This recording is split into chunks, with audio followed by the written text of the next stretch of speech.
السلام عليكم ورحمة الله وبركاته.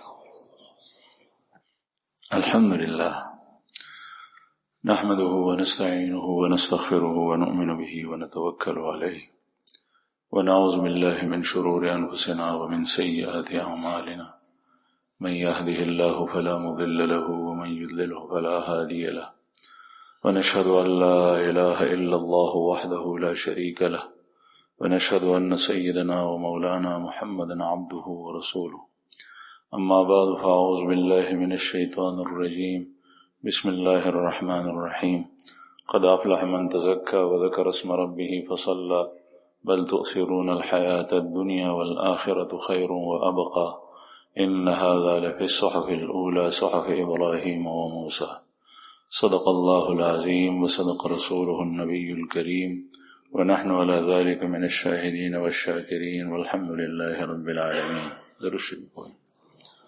اللهم صل على محمد.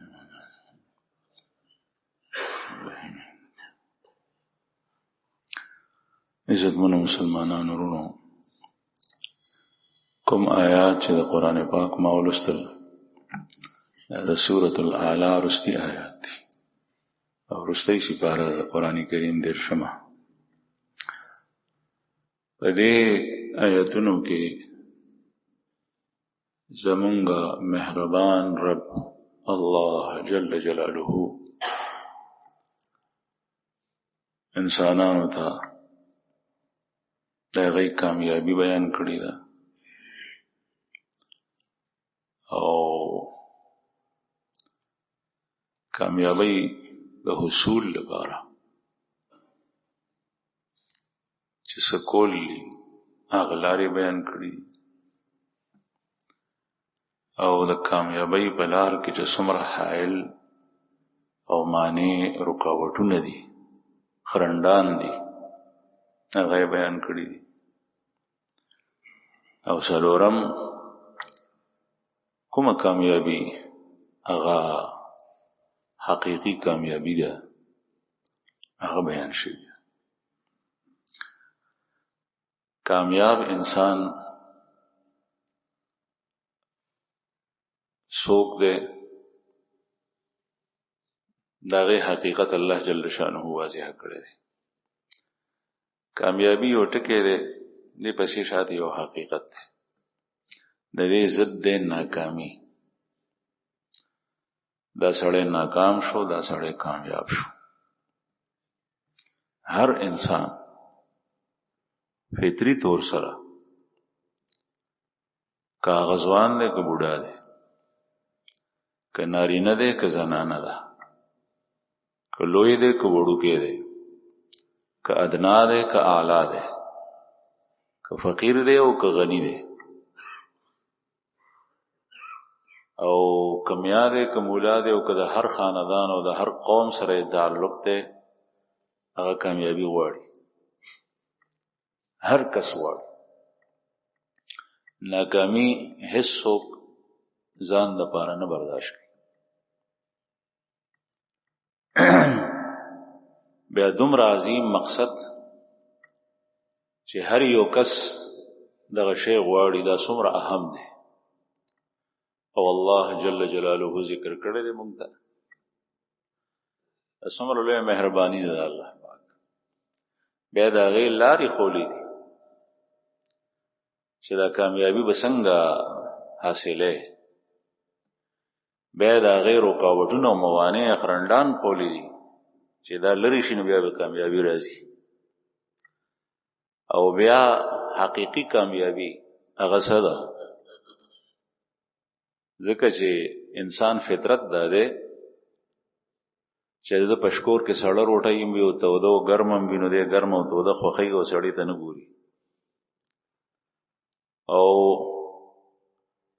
چې کله د سره ښه خوراک وي نو ښه خوراک خوښوي. د خټو لوټو د کور په مقابله کې پوخ کور خوښوي. د پوخ کور په مقابله کې بنگله خوښوي. د خرګاډي په مقابله کې ارزان بیه موټر دی خو چې موټر وي دا خوښوي. او بیا چې د 3 لکو 5 لکو روپو موټر دی، د هغې په مقابله کې د 500 لکو 1 لکو موټر ته ترجیح ورکړي. دا د انسان فطرت دی. نو ظاهره ده چې هغه کامیابی چې هغه اعلی وي هغه انسان خوښوي. دا هم کامیابی ده چې د مدرسې یو طالب او د سکول یو هلک په سکول کې کامیاب شي، پاس شي. ناکامي هغه نه خوښوي. چې ناکام شي نو بیا چاته سترګې نشي نیوی، مخ نشي نیوی.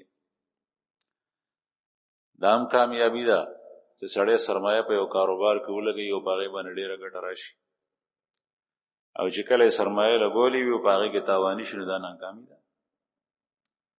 دا هم کامیابي ده چې دی زمیندار دی، فصل په ځمکه کې وکري او په هغې باندې د 50,000 روپۍ لګېدلي دي او فصل ورته وکړي 6 لکه 7 لکه، دی خوشحال شي، کامیاب شو. او دا ناکامي ده چې د الوګانو فصل یې کرلی دی 3 لکه روپۍ پې لګېدلي دي او وی کې ورته 50,000. دا ناکامي ده. لیکن الله جل شانه دی کې حقیقی کامیابی ذکر کړی دی چې هغه څه ده. الله پاک فرمایي قد افلح من تزکا، یقینا کامیاب شو هغه کس چې هغه پاکی حاصله کړه. دې کامیابی نه مراد د آخرت کامیابی ده، ځکه چې د دې په مقابله کې دنیا ذکر شوی ده او دنیا د هغې رکاوټ ذکر شوی دی. نو دنیا کې چې څومره څیزونه دي چې دا تا د آخرت د کامیابی نه ایثار کی نو دا دنیا ناکامی شو. که ته جیداد ایثار کې آخرت ته دې نه پرېږدي نو دا ناکامی شو، کامیابی نه ده. که ته کاروبار ایثار کې آخرت ته دې نه پرېږدي نو دا ناکامی ده، کامیابی نه ده. که ته پیسو ایثار کې او د آخرت غم دې نه دی کړی نو ناکامی ده، کامیابی نه ده. او د هغې وجه دا چې د دنیا هر څه دنیا کې چې انسان پاتې کېږي او څومره څیزونو سره د ده وابستګي ده او تعلق دی دا د ده دي نه. دې ته په انګلیش کې ټکه استعمالیږي ډسپوزیبل، چې لوښی ته استعمال کې خوراک پکې وکړې بیا وغورځي، ګیلاس کې اوبه وڅښې بیا وغورځي. پخوا به زنانو چې دانې په میچن باندې وړولې نو یو کپړه به پرته وه د میچنې په ګڼ کې، د میچنې ګڼ هغې ته وایي چې کوم ځای اوړه غورځوي میچن، هغه به وړه غونې کپړه وه، هغې ته به سپوڼې وي. هغه سپوڼې نه هغه چولی کېږي، نه ته کمیس جوړېږي، نه ته پرتوګ جوړېږي، نه ته بل یو شی جوړېږي، بلکې صرف او صرف دې دپاره چې په هغې باندې دا ګڼ صفا کړه، دا اوړه را جارو کړه. نو هغه به داسې شی و چې هغه به ډېر ریمنه کپړه وه، ځکه چې پخوا غریبي وه. نو د دنیا دا مال، دولت، دا متاع، دا جیداد، دا کاروبار، دا غسپونه دی د آخرت، او دا حقیقی فلاح نه ده. د دې په باره کې به یو دوه خبرې وکړم. یو خدا چې حقیقی ستا ملکیت هغه دی چې هر وخت هغه تا سره یې او تا نه یې څوک شکولی نشي. دا اسمانونه او ځمکې د الله دي، دا سمندرونه د الله دي. الله جل شانه بعضې اشیاء انسان ته عاریتن ورکړي دي، مستعار چې ته استعمالوه، خو دي د خدای. للہ ما فی السماوات و ما فی الارض، اللہ کے لیے ہے وہ تمام چیزیں جو آسمانوں میں ہیں اور زمین میں ہیں. آسمانونو زمکم دا الله، د دې په منځ کې چې سیدي دام د الله. وما تحت الثرى، او د زمکې د لاندې د هغې د لاندې چې سیدي غم د الله دی. او دا د انسان ځکه نه دي چې غلی ته نه یوسي نو بیا دی دغسې لاس مروړي، شی ته نه یوړو. چې ډاکوي ډاکه په واچي وی لوټي بیا د دني چې شوکماري ته نو شو کینو بیا د دني صحت د بدن سره دی د سره ګرځي را ګرځي چې د چرته نو د افسروغ بدن هم سره دی لیکن صحت دا د دنه دی چې بیماری به راشي بیا د خپل صحت نشي واپس کول او چې کله دا سيزونه او اشیاء د سره ویم نو چې مرګ راشي نو دا هر څه نه پاتې شي هغه جیداد هم ته پاتې شو هغه کور هم ته پاتې شو هغه مال او متاع او هغه بین بیلنس او کاروبار او نوکری او عزت او منصب هغه هر څه د دنیا پاتې شو که چېرې د دې په کاردار چې د ځان سره وړي دا د دنه دي دا پایدار نه دي او د مرګ هیڅ پته نه لګي چې څو وخت راځي یو سړی وایي زه کامیاب شم دومره کروڑه روپۍ ما وګټلې او د مرګ فیصله شوی الله جل شانه څخه نږدې هغه هر څه نه پاتې شي نو عرض مې دا کول زما عزتمند چې دا کامیابی د آخرت په مقابله کې کامیابی نه ده کامیابی هغه ده چې چا آخرت ترلاسه کو او د آخرت ژوند د دنیا ژوند 60 70 80 90 شویته او یا اتیا کاله سلور نیم شل کاله سل کاله شپږ شل کاله ژوند د آخرت ژوند پایدار دی بعض حضراتو مثال ورکړي د پوهې د پاره دی صرف هغه حقیقت نه دی چې د آخرت ژوند دغه مثال داسې ورکړي چې اسمانونو د پاسه او د ځمکې د پاسه په هر ځای کې سړی د خاشخاشو دانی اونولي د خاشخاشو دانی اونولي د خاشخاشو دانه د شړشم د دانی نه ډېر وړي او د اسمانونو ډک کی دینه ځمکې نه ډکی بیا یو چرګ ټونګې لګی پاغه باندې او لس عرب کالو نه پس یو دانه اوچتای د خاشخاشو لس عرب کالو نه پس یو دانه اوچتای نو دا دانه ختم شي لیکن د آخرت ژوند بیا نه ختميږي اوس اندازه تاسو ولګوي او ځواني نه ختميږي لباس او پوشاک د جنت نه ختميږي خ خوراک نه ختميږي آرام او راحت نه ختميږي د جنت ژوند نه مراد دار د هیڅ شي نه ختميږي سړی زړیږي نه درې کال عمر کې بوي دا غدا سے بقا ده اوس کامیابی هغه ده دلته کې سړی غاښونه ولګي په یو غاښ باندې 1 लाख روپۍ 1,20,000 دا غاښونه مې ولګول یو سوره د ژوند دی هغه نه پس یې مړ شي نو ماغه پردي غاښونه هم ته پاتې شي خپل خلا پرېدا دا د دنیا سے ژوند دی د آخرت په مقابله کې دا صرف او صرف الله جل شانه انسان ته د عمل لپاره ورکړي دی بس بیا د آخرت سيزونو کې زړېدل نشتا او هر یو شی چې یوزل اخرى میوه چې دی یوزل اخوړه بیا خوري دوباره نو دا غي لذت او ذائقه به بیا بدلې یا غسی بني دلته چې په مخ باندې سړی ښه خوراک کوي نو چې بیا دوباره خوري یا مثلا یو 15 ځله خور چې پښپغم ځله خوري بیا وی لري غزړه مې تن راډک شو اگر کاغه خشي لیکن د آخرت سيزونه هغه چې یوزل اخرى بیا خوري و اتو به متشابهه رنگ کے اعتبار سے جسامت کے اعتبار سے حجم کے اعتبار سے نام کے اعتبار سے ایک جیسی چیزیں دی جائے گی بعض چیزیں لیکن اس کا ذائقہ مختلف ہوگا تو اخرى دے وہی مادہ خوڑل ہے اشے و بدلوی دا نور خبری لا پریدا او هر رزب د یوې ورځې نه بل رزب په جنت کې د انسان ترقی کیږي خطرات لل نشته په ځای ودرېدل نشته ترقی کیږي تنزل نشتا تعالیش ته زوال نشتا التا هر یو سیس کی ترقی کی نو عرض میں دا کول زما عزتمند چې یو قران کریم کې په دې آیتونو کې الله جل شانه اغازیم مقصد چې هر یو انسان غواړي غي ذکر دا د هر یو انسان ضرورت ته به دویم دا خوري چې حقيقي کامیابی دې څه شي بل تو سیرون حیات الدنیا نه معلومیږي چې دا د آخرت کامیابی ده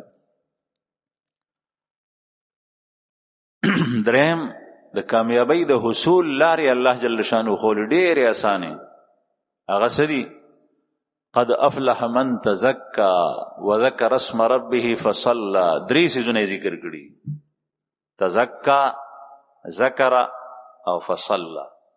بس دا درې سيزونه چې حاصل شي نو دا سړی به فلاح عمومي. تزكى سے شے دے، قد افلح من تزكى، جس نے اپنے دل کو مانجا، جس نے اپنے دل کو مسقل بنایا، جس نے اپنے دل کو مزکا اور مصفہ بنایا، جس نے اپنا تزکیہ کیا چچا خپل زړه مانج کو، خپل زړه صفا کو، د خپل زړه تزکیه ہوگا. قد افلح من تزکا، کامیاب ہوا وہ شخص جو پاک ہوا. او د تزکی د زړه نه شروع کی. زړه پاکول ستوي چې شرک وي پکې شرک دی وباسي، عقیده سمکی. شرک خراب عقیده ده، داغه په توحید راشي. الله یو دی، خدای نه مني، کافر دی، زړه ګنده دی، زړه شاړ دی، په زړه کې جاړي دي. دا صفا کی د توحید خلی عقیده پکې راشي. الله یو دی، هغه سره څوک شریک نشته.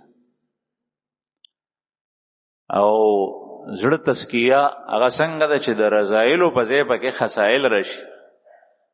کینا، حسد، بغض، بل مسلمان سره نعمت نه برداشت کول، د دې په ځای پکې دا راشي چې هغه مسلمان ته دعا کوي یا الله دومره دې ورکړي د نورم ورکړي. دا ټرک را روان دی، په خیر او عافیت سره خپل مقام ته ورسې چې دا ګټه نصیب شي. څومره کسان داسې دي چې داسې دعا غواړي.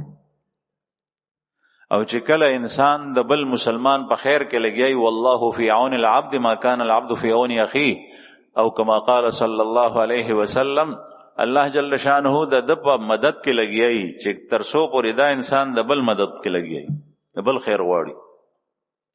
ته تجربه وکا، د بل په خیر کې لګیا، بیمار دی تپوس ته ځه، فقیر دی تعاون وسره وکا، نهر دی په خېټه باندې موړ کا، چې څومره ستا وسې هغه عمر کو.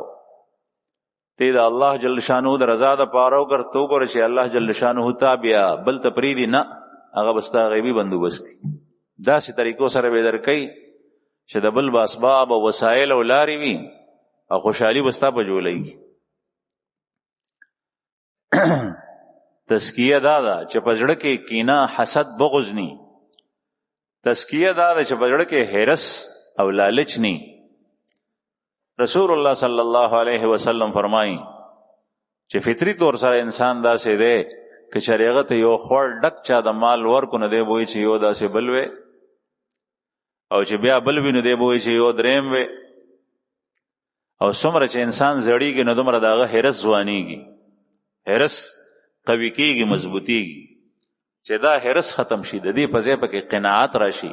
قناعت دې ته وایي چې الله تاسو را کړی دی، الحمدلله دا ډیر دی. او چې څوک ته تاسو کې دی الحمدلله الحمدلله ډیر خو وخت تیریږي.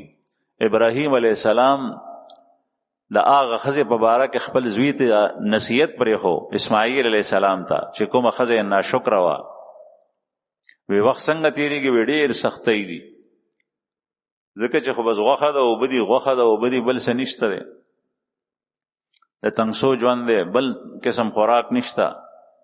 ابراهیم علیه السلام زوی ته نصیحت پرې خو چې دا خزه دی لري، او بیا بل شاکر وا، شکر گزار وا، د الله د نعمتونو قدردان وا، د هغه باره کې نصیحت پرې خو چې دا خزه دی اوسات.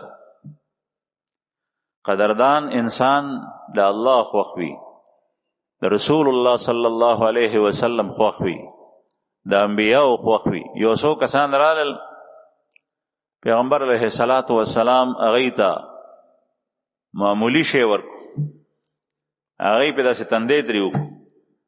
نور کسان رالل، الله رسول فرمایل چې دی خو قبول نکو، تاسو یې قبول کړئ. چې هغه قبول کو، هغه ته هغه پسې وته ډیر څه ورک. د ازمیختو شاکر بنده هغه د الله د انبیاء د خو خلکو هغه خو. نو تزکیه دا ده چې زړه نه رضایل، ګنده اخلاق، خویونه دا وباسي. د حرص په ځای پکې قناعت راشي. د نفاق په ځای پکې ایمان راشي، د بے صبرۍ په ځای پکې صبر راشي، د ناشکرۍ په ځای پکې شکر راشي. الحمدلله. بعضې کس ته چې معمولی شی ورکې دی فقیر هم وي ضرورتمن هم وي، لیکن معمولی شی چې ورکې تندی تریو کې چې دا دې سره ناقدري ده. بعضې کس سره چې خوراک سکاک ډیر وي نو د ده په کور کې د خوراک څیزونه ضایع کېږي، دا ناقدري ده، دا الله جل جلاله ناقدري ده. قدردانی دا ده چې تا کر ډیر وی لیکن سره دا غیو دانه ته بے ځای نه غورځي. رسول الله صلی الله علیه وسلم ارشادات دي او د امت لپاره تعلیمات دي، خپل صحابه ته دا طریقې خوري دي چې کله په دسترخوان باندې تا نه خصوصي پروزی خکته نو هغه اوچت کا کاغې سره سازیتناک شی انختی، یعنی وسره تیلې دی خسنه دی نو هغه ته لري کا وی خوره. نو د یو ثابت لوخه پروت ته خصوصي د نه پروزی هغه دغه سم پرېده.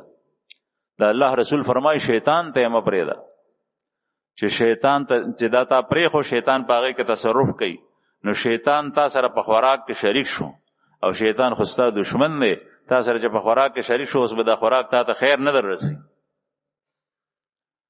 او چې کله د شیطان لری کو زمون په خوراک سکا کې شیطان شریکی، رسول الله صلی الله علیه وسلم په تعلیمات او عمل نشته. دا الله رسول فرمایي کټوي پټه ساته، هر یو لوخه پټ ساته، بورې خله بند ساته، د شپې چې د کېږي نو دروازه بند ساته. زمونږ د لوخه ټول کولاوي چې خالی لوخه دی هغه نسکور ساته. په خوا به زنانو لوخي نسکور ساتل جسر بینو تش لوخي بو. اوس دغه سپراتی ترتیب بدل شو، بے برکتی رااله، برکت ختم شو. چې د لوخي سر نینو په هغې باندې ډکه کېده، مسلم شریف کی حدیث دی، ډکه پې کېده ووایه بسم الله. اوس پکې شیطان تصرف نشي کولی. د دروازه چې بندې جرنده نشته دی، لیکن دروازې کونډي او زنجیر ولګو وایه بسم الله، اوس پکې شیطان تصرف نشي کولی. ځکه چې د الله جل جلاله د نوم سره انتهایی زور دی او د قوت خاوند دی. د هغه د نوم نه شیطان دومره یریږي چې دې سیس سره د الله نوم پیوس شو، تا د هغې په وخت کې واغشتو، شیطان باندې د شیطان زور په هغې نه چلیږي. قد افلح من تزکا، تزکیه دا ده چې د زړه نه دا ګندونه ټول اوزي. ستا د مسلمان رور سره، ستا د یو انسان سره، ستا د ګاونډي سره، ستا د خپل سکر رور سره بغض، کینه، نفرت، حسد، عداوت او دشمنی یو شی دی په نه سودیږي، دا ټول وباسه او خالص ایمان دی په زړه کې راشي، په الله باندې دی یقین مضبوط شي. قد افلح من تزکا، کامیاب شو هغه کس چې چا تزکیه وکړه. او دا څه سره راځي؟ دا په عمل سره راځي. مسلسل سعی، مسلسل کوشش او چل به چانه زده کې د الله د نیکانو بندگانو د اولیاء په صحبت کې پروزه هغې نه به چل زده کې د هغې رنګ به پتا باندې وخیږي. دویم شی وذکر اسم ربه، د الله ذکر وکړه، د الله ذکر، د الله نوم په کثرت سره اخله. ځکه چې د مخ کې د زړه تذکره وشوه، دویم بیا د ژبې ده. د دې ژبې اثر د انسان په زړه باندې کیږي، انتهایی لنډ اثر د انسان په زړه چې کیږي هغه د ژبې کیږي. په ژبه باندې چې ښه وی نو ستا په زړه باندې ښه اثر کیږي، په ژبه چې بد وی نو ستا په زړه باندې بد اثر کیږي. که په ژبه باندې هر وخت د کاروبار، د پیسو، د نوکرۍ، د پیسو، د ګټې، د دې څیزونو تذکرې په زړه باندې د مال اثر کوي. که په ژبه د کنځلې وي، بدرد وي، په دې په زړه باندې هغه ګنده اثر کوي.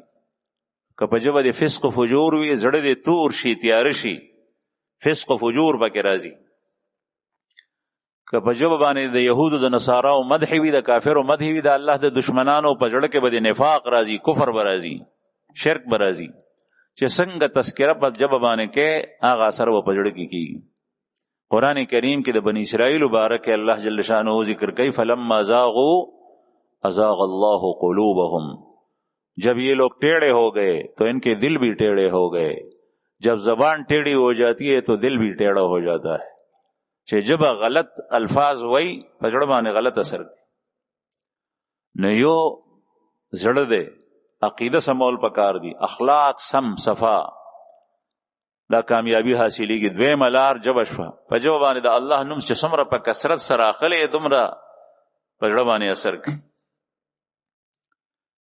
تاسو به یا لیدلی وي یا به کم از کم لیدلی خو وي په دې غرونو کې غریزي علاقو کې بعضې غرونو کې چینی وي، د چینی اوبه راځي د دربو په پاڼه باندې یو یو ساس کې راځي او لاندې کاڼی دی، هغه ساس کې په کاڼي باندې پروزي د چینه کال 12 میاشتې دی نه د اوبه راځي چې په لاندې ساس کې پروزي په کوم ځای باندې نو سموده پس په هغه کاڼي کې کوتۍ جوړه شي د اوبو ساس کې سره.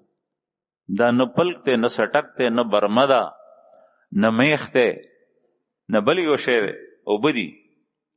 اوبه څومره انتهایی نرم سیز دی لیکن چونکه دیر پاده مسلسل له د هغې اثر په هغې باندې کېږي. دغسې چې سړی الله الله لا اله الا الله لا اله الا الله سبحان الله الحمد لله استغفر الله دا وی نو د دې اثر په زړه باندې کېږي، زړه پاکي. یو کلمه ویل په جواب باندې دا د اثر نه خالی نه ده، بلکې زمونږ اکابر نه مسوس وزله اورېدلي او په کتاب کې مکتلي چې بغیر توجه وی نو هم اثر کوي. ځکه چې ژبه خو لګیا ده، ژبه خپل عمل جاری ساتي. نو دویم دا چې په دې ژبه باندې سړی د الله ذکر کوي، ښې خبرې کوي، دا کامیابی حاصلېږي. دوه څیزونه، فصلا، دریم د ژبې سره سره نور اعضا، لاس، خپې، مازغه او سوچ، دا د الله په بندګۍ او عبادت کې لګي. بس دا درې څیزونه حاصل شو او دا الله جل جلاله بندگی و عبادت هغه مزم ده. فصلا ډومبه سره فرست د مز ذکر زکه دی دی ځکه چې مز داسې عمل له داسې عبادت ته چې هغه کالو سروي او روزانه وي.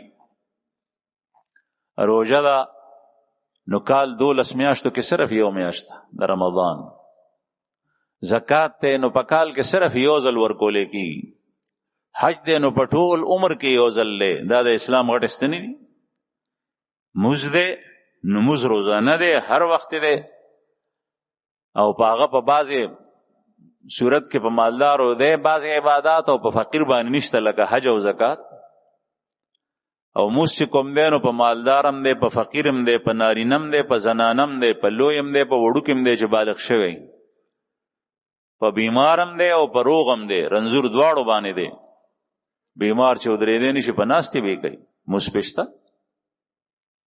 که زنانه ده په هغې باندې مشته، حامله ده په خېټه باندې ماشوم دی بیا هم پې مشته، پاکه شوه ماشومې شوی دی بیا هم پې مشته دی، کمزوری دی سړی بیا هم پې باندې مشته دی، په اسپتال کې دی بیا هم پې باندې مشته چې هوش او حواس برابر دي. ذکر الله جل شانه ذکر پسې متصل فصلا ذکر کړی د الله جل جلاله بندگی.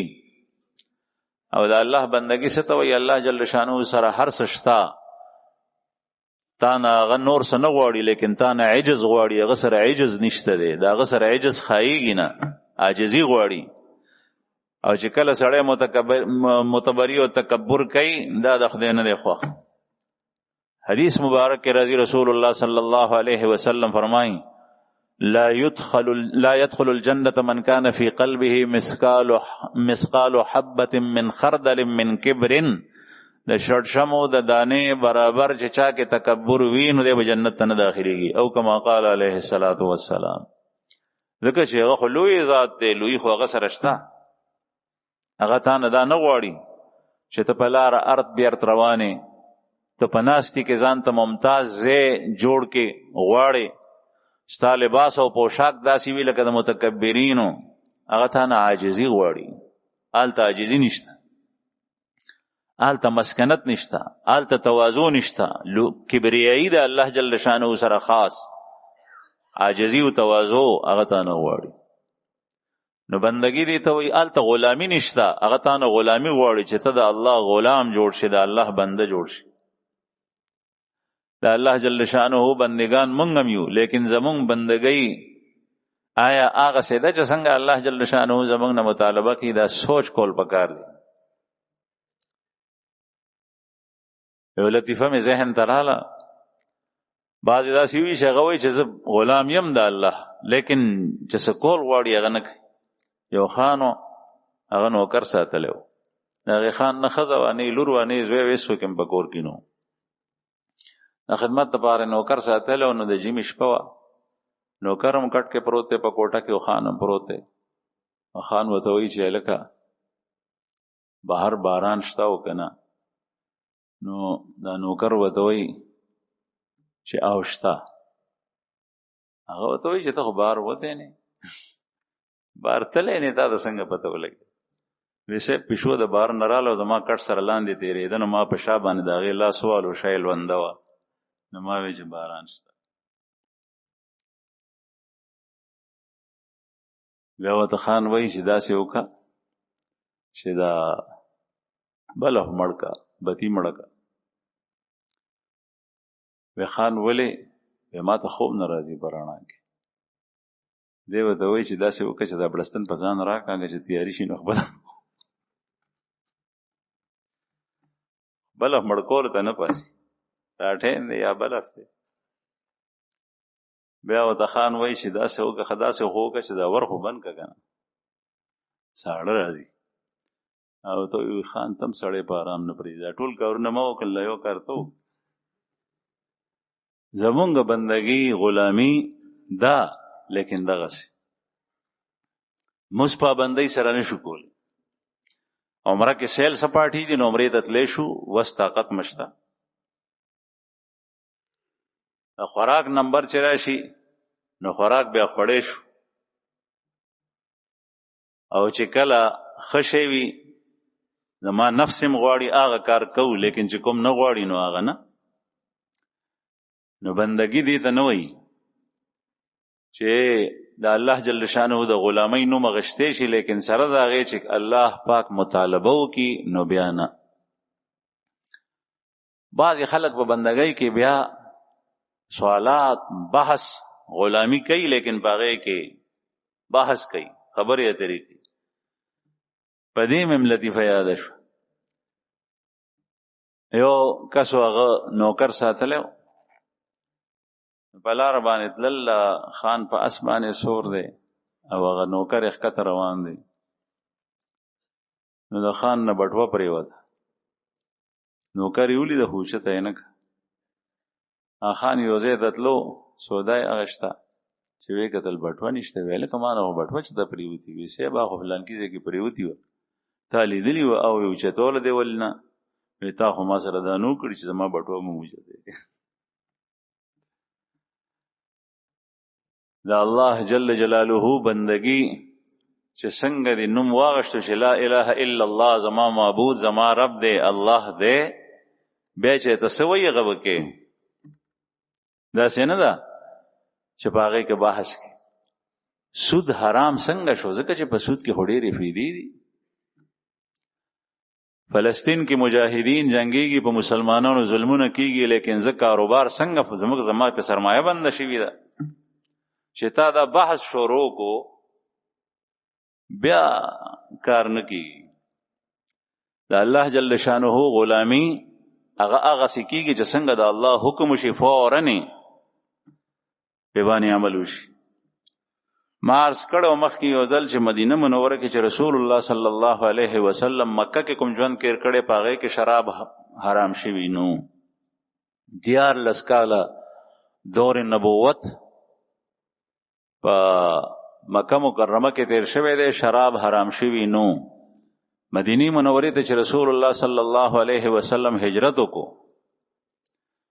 نو 1 هجری 2 هجری کې بدر جنگ شوی دی، په هغې کې حرام شوي نو. 3 هجری کې په 3 کال د هجرت د احد جنگ شوی دی، په هغې کې شراب حرام نو، هغې پسې متصل بیا حرام شو.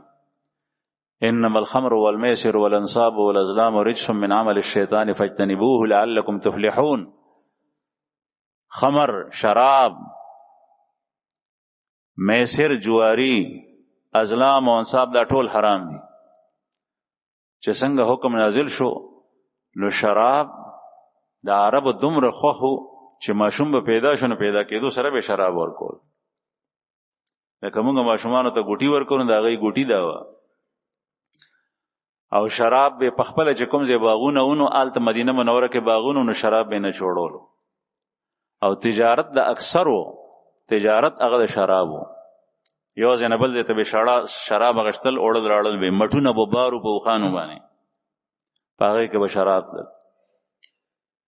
نو دغه وخت کې چې کله رسول الله صلی الله علیه وسلم باندې حرمت د شراب نازل شو مدینه منوره کې په هر کور کې مټونه د شراب.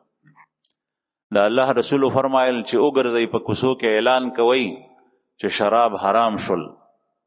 د یو صحابي په اعلان سره په وینا سره د الله رسول مبارک په خپل نه ګرځي، د صحابي په وینا سره چې څنګه چا اورېدلی دی هغه اواز نو هغه موټونه یې رایستي دي او د مدینې په کوڅو کې هغه شراب داسې بهېدل لکه څنګه چې د خوړ اوبه راشي په غرونو باندې درون باران وشي او د اوبو بهیږي داسې د شراب روان. دې ته وایي بندګي غلامي. دا نه چې په هغې کې سړی کود کورید کوي د سود ولې حرام دی، دا فلانکې شی ولې حرام دی، داسې ولې کول دي د دې په ځای باندې داسې وی. ته الله جل شانه مقننه قانون ساز کمیټۍ ممبر جوړ کړی چې ته الله جل شانه په دین کې کود کورید کوي چې دا داسې نه داسې داسې نه داسې په دې کې دا فواید دي. نه، د الله جل شانه په قانون د هغه په ضابطو باندې څوک نه پوهېږي چې په هغې کې څه حکمت دی چې تر څو هغه نه خولي. د سهار مونځ په دې ټایم کې ولې دی په بل ټایم کې ولې نه دی، 2 رکعته ولې دي زیات ولې نه دي، د ماسپښین مونځ 4 رکعته بیا ولې دي، دا ټول حکمتونه په دې خدای پاک ښه پوهېږي. او الله جل شانه داسې حکیم او علیم ذات دی چې هغه ته د دنیا هر شی هغه د هغه په علم کې دی او هغه بغیر د حکمت نه یو کارم نه کوي. او هغه داسې د عدل والا دی چې د هغه غونې عدل بل چا سره نشته. انما یأمر بالعدل شهد الله انه لا اله الا هو الملائکة واولو العلم قائما بالقسط لا اله الا هو العزیز الحکیم. الله جل شانه گواہی ورکوي فرښتې اهل علم چې الله پاک په کائناتو کې په عدل باندې نظام چلی قائما بالقسط. هر یو سیس په عدل باندې دی. د توت پاڼه، د بکیانې پاڼه، د سفیدې پاڼه چې کوم ځای کې دا د غزې کې انتهایی مناسب و د دې ځای نه مناسب ځای بل ځای نو. زما استا ذهن چې سوی دا خطا وي. دا الله جل شانه په کائناتو کې څنګه ترتیب هغه چلی هغه په خپل نظام باندې ښه پوهېږي. هغې پسې شاته څومره حکمتونه تړلي دي هغه الله ته پته ده، تا ته د هغې پته نشته. نو عرض مې دا کول زما عزتمندو چې د الله جل جلاله بندګي دا په بدن سره کول او کامله بندگی کول، هغې کې عقل نه جنګول. بعض حضرات لیکلی دي، مجدد الفسانی رحمه الله هم لیکلی دي چې کوم سړی وایي چې زما عقل واخلي نو زه په دې باندې عمل کوم او بیا به منم، دا سړی ملحد او زندیق دی. سود حرمت به زه اله منم چې زما ذهن واخلي، عقل زما واخلي، اله به منم چې سود حرام دی، اسې نه منم. دا سړی ملحد دی، زندیق دی. ملحد او زندیق هغه ته وایي چې هغه نوم د اسلام اخلي لیکن روان د کافر په لار وي. کافر هغه ته وایي چې هغه سرګند کافر وي، هغه اسلام سره نفرت دی. او ملحد او زندیق چې کوم دی نو هغه نوم د اسلام اخلي لیکن هغه روان د کافر په لار دی، په زړه کې کوټ دی. د الله جل شانه د حکم په مقابله کې د خپل فیدې او خپل دلایل چې کوم دی نو بیانول شروع کی. نو چې کوم سړی هغه د الله جل شانه احکام اخلي اله چې زما عقل کې راشي، دا الحاد دی، دا زندقه ده. الله جل شانه دې موږ د دې نه وساتي. عرض مې دا کول زما عزتمند چې ځکه چې د آخرت چې څومره احکام دي د دین دا زمونږ په سمجھ کې راځي نه، دا زمونږ په سمجھ کې راځي نه. په کپڑا کې په صادر کې ته بوسو پڼ تړلی شي لیکن په هغې کې پی نه شي اچولی، چې پی پکې شي نو پی به دې تویږي. او د سیر پیو لوخه وی پاغه کې ته دړی پې شنو دړی پاغه کې نه راځي هغه به تویږي. د هر یو سیس خپل شی دی. په کومه کانټا او طلبانه چې ټرکونه او ټرالرې تلل کېږي پاغه کې څوک زر نه تلی که زر پکې تلی نو پاو نیم پاو چټاکۍ سیر دا پکې واچو هغه پکې د سر اړو پتن لګي غیب شي پکې هغه د دې لوخه دی نه. او د زر او د زرګر په طلبانه پاغه باندې څوک ټرکونه او غنم جوار نه تلی پاغه نه تل کی. د انسان عقل الله جل شانه دومره لوخه جوړ کړی دی ظرف چې دی په دنیا کې کار کولی شي. بس د اسمکه کلان دي سړي او بشته دی کنيشته دی لري دي کنيزدي دي دلته اوسپنه د کزر دي دا معلومول شي د آلات په ذریعہ براه راست. لیکن د الله جل شانه د احکام او حکمت دا غي فواید هغه پسې شاته سړي دا هرگز نشي معلومول. دا لوډ سپیکر زما आवाज اوچتای او په جمعات کې چې څومره حضرات تی حال نه علاوه بهر هم اغیم اوري او بغیر لوډ سپیکر زما आवाज نږدې کسانم سم نشي اورید. لیکن په دې لوډ سپیکر نه زده دوربین کار خلم نه کیدا دینه د دوربین کار نشم غشته او کدی مایک نه دا اوریدو کار خلم نه دا اوریدو د پار سپیکر دی دا مایک نه دی دا مایک صرف आवाज زما راکاږي. د هر یو سیس خپل کار دی. د انسان د دماغ خپل کار دی. هغه د الله جل جلاله د کارونو حکمتونه هغه معلومول نشي ځکه الله پاک بیان کړیم نه دي ظرف دمر نه درکړي. او کچره په دې باندې موقوف شي بیا وسړی انکار کوي دا په ذهن کې برازي نه. د عرض می دا کول زما عزتمندو چې د کامیابی درې لارې الله بیان کړی دي. یو د زړه تزکیه، یو په جبه باندې د الله ذکر په کثرت سره، دریم د الله جل جلاله بندگی. رکاوټونه الله پاک ذکر کړي. رکاوټ څه شی دی؟ بل تؤثرون الحیات الدنیا والآخرة خیر وابقا. بل تؤثرون الحیات الدنیا، بلکې تاسو ترجیح ورکوي د دنیا ژوند ته په آخرت باندې. ترجیح ورکول چرال بیا سړی د دې کامیابی نه پاتې شي. باز دا غټ خرند دی رکاوټ ته چې کامیابی ته سړی نه رسیږي چې کله د دنیا ته ترجیح ورکړي په آخرت باندې. دنیا ته ترجیح ورکول څنګه دی؟ پکار دا سیوا چې آخرت د الله بندگی دا پزړه کې وي او دنیا دې په لاس کې وي. د دې دنیا نه چې څه جوړولې هغه کار دې تیغشته پزړه کې دی الله ته ځای ورکړې وي. الله جل شانه بندگی او د آخرت فکر وي چې کله د الله یاد، د الله سره تعلق، د الله محبت د ژړ نه وباسي پاغه کې د دنیا محبت کینه او دین په لاسو کې واره چې دین نه د څه جوړ کله غو دې جوړ کړي لکه د خټه نه چې څه جوړه هغه جوړه. دین کھلونا بن جاتا ہے چې دا سے جوړ کې نو بیا کامیابی هرگز نه راځي. هغه د مقصد اصلي وګرځولو. مولانا روم رحم الله فرمایي آب اندر زیر کشتی پشتی است، آب در کشتی ہلاک کشتی است. آب اندر زیر کشتی پشتی است، سین کی کشتی روانه د بیړۍ لاندې وبدي او کشتی په د پاسه ده. بلکې نن سبا خو سمندري جهازونه چلیږي په یو جهاز کې څومره کنټینري پرتی، بعضې کې ډېرې بعضې کې لږې او لاندې اوبه وي په اوبو د پاسه دا جهاز روان دی، دا کشتی روانه.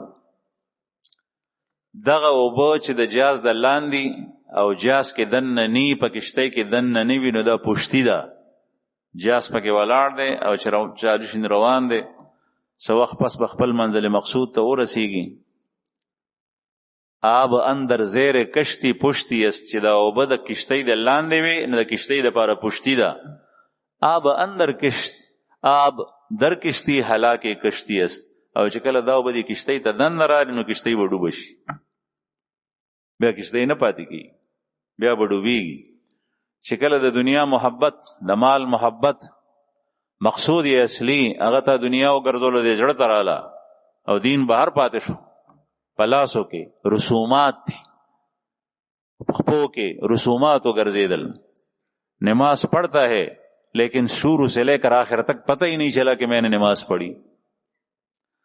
زکات دیتا ہے لیکن لوگوں کی دکھاوے کی وجہ سے کہ لوگ کہیں گے دسره دومره مال له دا فلان کې ډنګړې زکات نه ورکي، صدقه ورکي، خود خلکو د خبرو د وجنه جنازه کې شریک کیږي، خو په دې بنیاد نه چې د ایمان تقاضا ده، نه په دې بنیاد باندې چې د زما د پلار په جنازه کې زما د مشر په جنازه کې شریک شي او نه زکات دا په لاسو کې رالو، دین خو کې رالو، بهر ترالو، د جړنه دین اوته، د الله جل شانه محبت، د الله تعلق د جړنه اوته، چې کله اوته او زړه کې رااله دنیا او مال او شهرت او نمود او د خلکو رضا او خوشنودي غشتل، دا ټول سيزونه زړه ترال، بس بیا کامیابی نه راځي، بیا د آخرت نه سړی پاتې شو.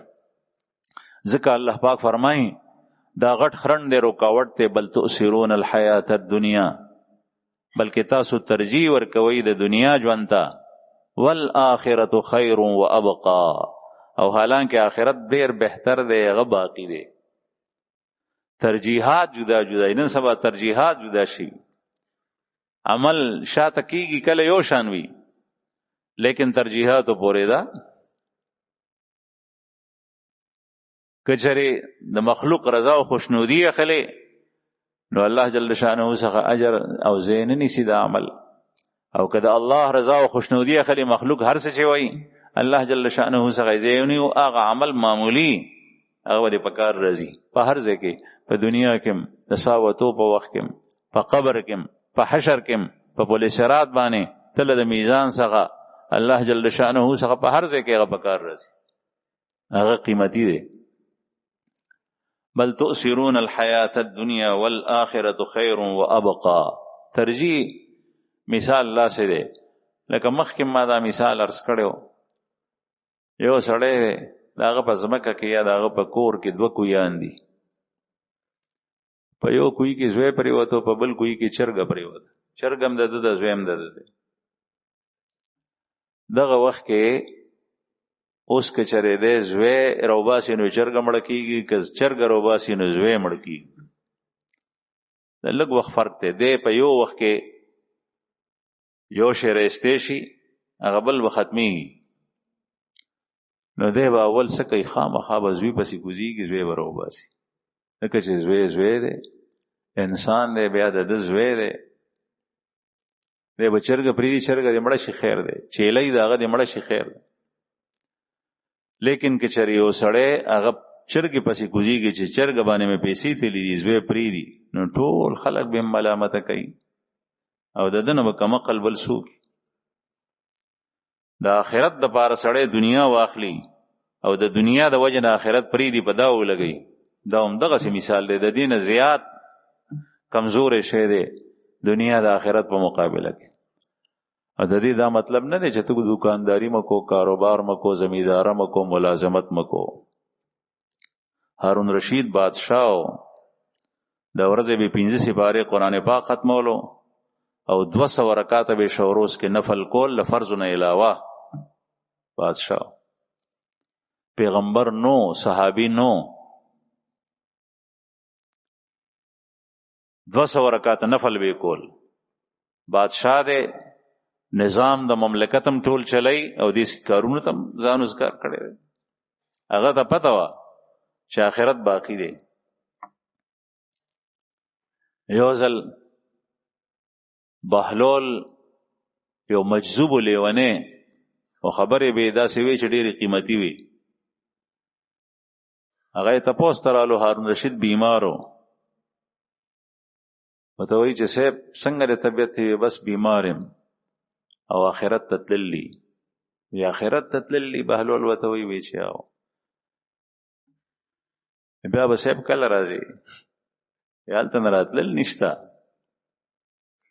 بیا یې د کمقلو خبرې شروع کړې ته ده ته اجازت وی چې بهلول راشي نو دی به راپرېږدی، داسې لیونی و چې خبرې ډېرې قیمتي وي، مجذوب. وی صاحب ته هلته کور جوړ کړی ځان ته او سامان مامان دې پکې ایښی دی اچولی دی چې کوم ځای ته روان یې؟ نو ده ورته وی چې نه، ته خو ډېر کم عقل یې، ځکه چې دنیا کې ته یو ښار نه بل ښار ته ځې ته نوکرانم واسطه مخکې نه تا هلته ځای ساس کي چې څومره ورځې پاتې کېږي د هغه ورځو په حساب سره انتظام وشو دلته تا نه نو هارون رشید باچا سترګو نه اوښکې روانې شي په ژړا شو د آخرت فکر وباسه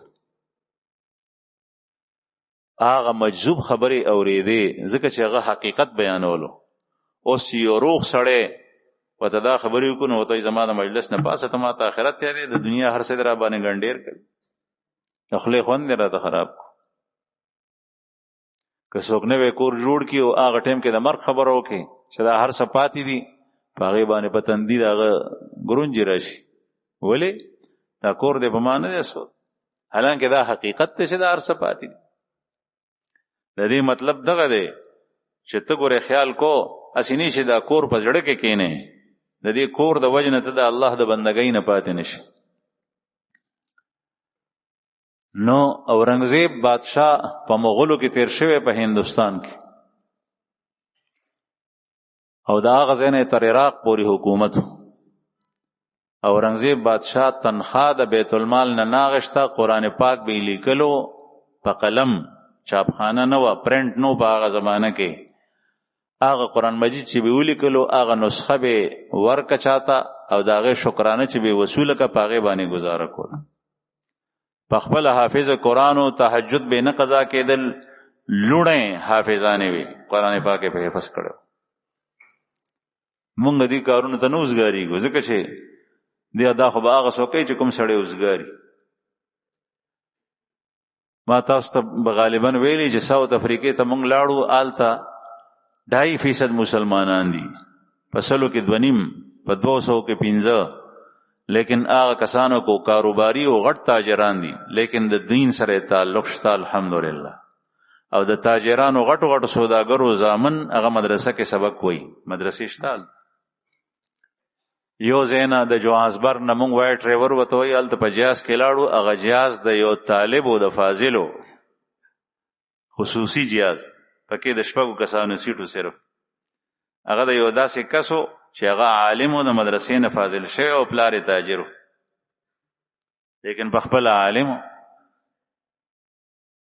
نو عرض مې دا کولو چې دین مقصد اول وګرځو دنیا دی وی دا دنیا خو دا کپڑے دنیا دا دا خوراک دنیا دا دا کور دنیا دا د دې دنیا مثال لا سي دی لکه تل نیر نه پورې کېږي دغه سي ګام نشي غشته نیر پلن دی او ګنده وبدي پکې پاغه کې منس کې او کانه کې دی پاغه کانی باندې یوخ پکې دی او بلخ په واړې پوریش نو دنیا نه داسې کار واخل لکه څنګه چې په دې ګنده نالۍ کې وړې کې تا کانه خې دی پاغه پکې دی آخرت ته پلاړ کپڑے پاکه واچو د جمعې مستراشه د جمعې مس په وکه مزوک او مز نشي کوله ځکه چې کپڑے مې پلیتی دي نو دا خو خبره جوړه نشو عرض مې دا کور زما عزتمنو چې الله جل جلاله هغه رکاوټونه ذکر کړی دي چې حقيقي کامیابی کې کوم حائل لی دا لری کا بل تؤثرون الحیات الدنیا دا یې نه دی فرمایلی چې لا تطلبوا الحیات الدنیا ولا تطلبوا المال ولا تطلب الطعام ولا تطلب اللباس لباس ماخلا نوکری ماخلا کاروبار مکو نه ترجیح ورکو دنیا ته په آخرت باندې دا سيزونه دی وی او په هغه طریقه باندې چې کوم الله جل جلاله دا غیر حصول لار خولی دا ځکه کده حلال او په ځای باندې حرام اختیار کې حلال لپاره خل نه دا طریقه نه ده دا د ترجیح ورک زما عزتمند الله جل جلاله حقيقي کامیابی خو یقینا دغه حقيقي کامیابی د مونږ په خپل سترګو به باندې وینو زمونږ مشران مخکې او زمانه کې اوس نشته د چا مور بلار دواړه نشته د چا پکې یو نشته د چا شته الله پاک دی وګ ژوند عافیت او سلامتی سرور کی لیکن ټول روان دي دنیا نه الله پاک ته مونږ ته په نصیب کې به دي خبرو باندې او په خو خبرو دی الله د عمل کولو توفیق راکړي واخر دعوانا الحمدلله رب العالمین.